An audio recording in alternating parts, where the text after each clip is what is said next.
আমার মৃত্যুর জন্য কেউ দায়ী না, আমি নিজেই দায়ী। কাউকে ভালো রাখতে পারলাম না।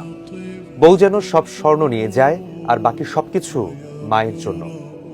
এমন এক চিরকুট লিখে পৃথিবী থেকে চিরতরে বিদায় নিয়েছেন একজন সিনিয়র সহকারী পুলিশ সুপার। নাম তার পলাশ সাহা। ছিলেন বিসিএস ৩৭তম ব্যাচের একজন ক্যাডার। তবু অন্তরে ছিল না শান্তি। প্রচন্ড মানসিক অশান্তি আর সাংসারিক বিবাদের জেরেই আত্মহত্যা করেছেন তিনি।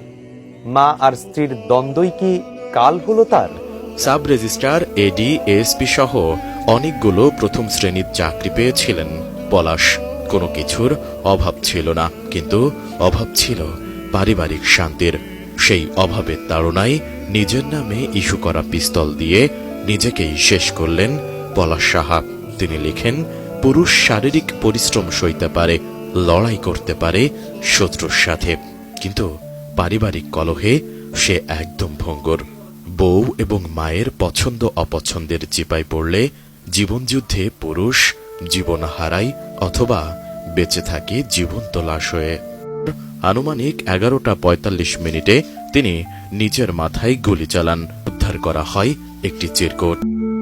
চিরকুটটিতে লেখা রয়েছে, আমার মৃত্যুর জন্য মা এবং বউ কেউ দায়ী না, আমি দায়ী। কাউকে ভালো রাখতে পারলাম না। বউ যেন সব স্বর্ণ নিয়ে যায় এবং ভালো থাকে।